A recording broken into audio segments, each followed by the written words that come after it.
Hello everyone and welcome to the Green Man channel. Hope you're doing good and well. So for today's album review, I'm tackling the fifth studio album from indie rock and Dreampop act Wild Nothing. This is their release Hold, which came out yesterday on the 27th of October via Captured Tracks, and the album is 11 tracks and about 40 minutes in length.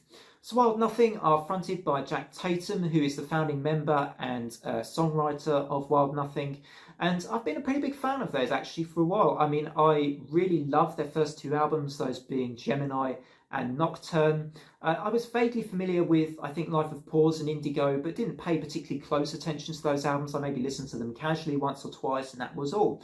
And, you know, this album certainly, it has the mood of a Wild Nothing album, I'd say, on the whole. But it isn't quite the same sort of sound as those first two albums I mentioned. Gemini and Nocturne, which are very much, I think, have that jangle pop, sort of dream pop style, where there's still a sort of ghostly, warm, slightly more shoegaze feel to those albums, right? This album's more up front in production, in mixing. It actually reminds me, it's got a very retro pop style to it. Feels like, you know, it's got that 80s flavour. Think Peter Gabriel, think maybe even Deacon Blue. I mean, that was just a band I thought of when I was listening to this album. And actually a much more recent album I thought of, which is interesting because she features on the opening track of this album, is Hatchie's Giving the World Away. And I thought this is a similar sort of style in a way. It certainly has that upfrontness about it and that sort of nostalgic retro pop flavour. And I think it really carries off the style, rather like with that album, does it very well. And the songwriting in this album is actually really, really good, and something that I feel as a plus point is a real strength on this latest release from Wild Nothing. Because something I loved about Wild Nothing's previous albums certainly is the warm sound and feel of the albums and their moods.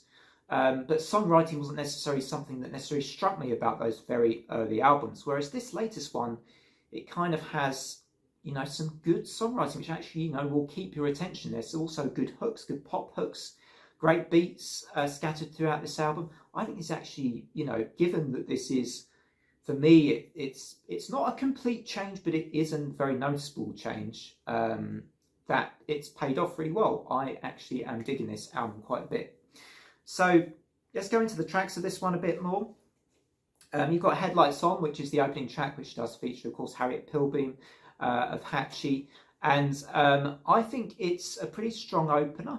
It certainly has, you know, that sound I'm talking about, that sort of real retro pop style. Great verses in this song. I really like the verses. I thought maybe the chorus could have hit me a bit harder, but overall I enjoyed the track. The other track I want to mention, which is also, I think, one of the advanced singles, Suburban Solutions. And I really enjoyed, well, I like the video for one thing, which has that sort of 80s TV advert style to it. But really great track, this one, actually. And I loved the sort of the layers that were added in the track. And also the beat, the main beat of the song was pretty cool too. And I feel like that's one I'm probably going to be revisiting a few times. Presidio was this really lovely, beautiful instrumental track, actually, that, you know, I really liked. And I'm a fan of instrumental tracks. I don't mind them at all. There's maybe not too many of them on an album as such, although then again, there are some instrumental albums I love. But I enjoyed this instrumental track as a sort of midway point in this album quite a lot. I thought it worked very, very well, Presidio. Dial Tone is one of the tracks or the songs on this album which I think incidentally goes back to earlier Wild Nothing. It harnesses the feel of an early Wild Nothing song such as that from an album like Nocturne. I thought Dial Tone definitely has that style to it, and it's pretty catchy and feel good and boppy as well, and one that if you like old Wild Nothing may be the song for you on this latest release.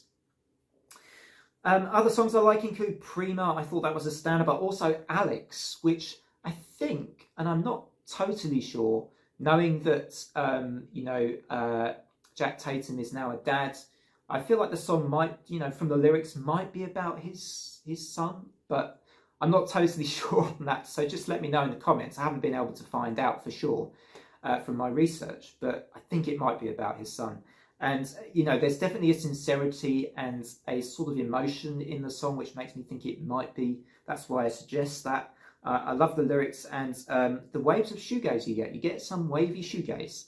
If you like your shoegaze, you might like this track a little bit more, therefore. I think it's a nice touch to this particular track without being just, just shoegaze or anything. It's just moments of shoegaze you get in this particular song. Now, for me, maybe the crowning glory on this album is actually the album closer, Pulling Down the Moon Before You, which is a really beautifully thought out song with, I think, some of Jack Tatum's, vocals and vocal melodies shining on this particular song as well. And I love the subtle instrumental fills as well, sort of strewn throughout the song too. So overall, I think we have a really good album here actually from Wild Nothing, and I'm going to give it an 8 out of 10. And the reason I'm giving it this high score is because not only do I think it's quite a bold change in direction, but I think it has paid off. I think he's managed to actually make this a progressive step and not a backwards one, and still managing to, incorporate all the changes he's done here, and the stylistic kind of updates he's done to his performances have worked for me, and I think this is a very solid release and one I can see myself revisiting quite a bit. In particular, tracks like Suburban Solutions, Presidio, Alex, and the last track I really thoroughly enjoyed and can see myself turning and spinning quite a few more times. Thanks very much, as always, everybody, for tuning in to the review. If you enjoy these reviews, then feel free to drop a sub to support the channel and like the video, all that shebang. Otherwise, from me, until next time, take care, everybody, and bye for now.